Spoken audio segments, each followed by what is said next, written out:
how do you decide when you've spoken to enough people? Because you could literally speak to everybody. Yeah, that's absolutely a good question. And Yeah. I don't know. There are many ways of deciding that, I guess. Because basically what you're asking me is, when do you decide to stop testing? Because for me, let me explain that, and maybe I haven't emphasized that. A test strategy is not something that I make before I test. I start doing it. So after a day or two, I have a test strategy, a list of risks, quality attributes, and a couple of test ideas. And then I think, okay, let's play with the product. So I start testing it. And it's not deep testing. Mostly in the beginning, it's just playing around, learning about the product. And even if it's a known product, you're testing something new, mostly, like a new feature or a new user story or whatever.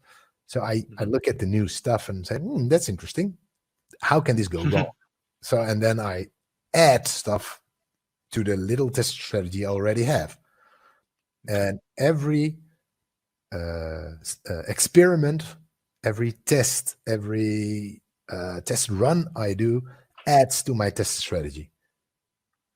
Because I gain new ideas and I gain answers. And I said, hey, wait a second. I thought this was a huge risk, but now I've played with it. It doesn't look that risky anymore. So I'll quit testing this part and I'll focus on the other part. And so I maneuver myself around through the product, and my test strategy starts really small, and it's done. My test strategy is done when I'm done testing. So when do I know when to stop testing? That's the hardest thing, because I can test forever if I want. And I think that's a big problem with testers, because they want to be sure about everything. So one big thing that I do during my testing, but also during creating my test strategy, is it worth it? So if the product owner says, I've seen enough, then I can say, wait a second, we started with these risks, we did this, and now we have these risks which are not covered yet or not well tested yet. Are you okay with that? Can we go live with this? And if he said yes, then I'm done. And if he said, I don't know, then okay, let's talk about what to do, which steps we do next. So basically, I'm constantly talking with the product owner, but also with the team, like, hey,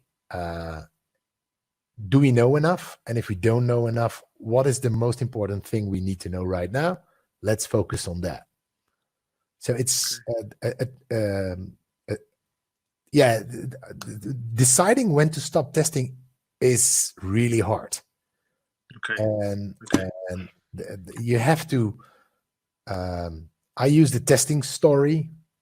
So what do I know about the product? How do I know that? And how happy am I with this information? And especially that last part, we need a risk analysis and a test strategy for that, to say, hey, this is what we did. This is what the product looks like. And this is what we don't know yet, or this is still risky, or we tested this, but not on product production like data. So we're not sure that it will work there, but we've seen it in a test environment. So yeah, I think that's the hardest question to answer, and it depends. It's tricky. Yeah, it's tricky, and that's why I like to talk, especially to product owners and managers, because they tend to push, like, can we go live? Can we go live? And if you have a good story about the risks and about stuff you did, then you can decide together, like, hey, and if they say, no, whatever you say, we go live. Okay, that's fine. If you are okay with these risks, it's not my problem anymore. And it's of course, I hate it when that happens, but that's a fact of life. Okay, thank you. So if this seems like a good point to segue into some information about the club. So if you have questions that you would like to ask Hype, I can see there's some major league activity in the chat section. I dig the activity in the chat section. But if you got questions for Hype, he's not looking in the chat section. He's looking in the ask a question section.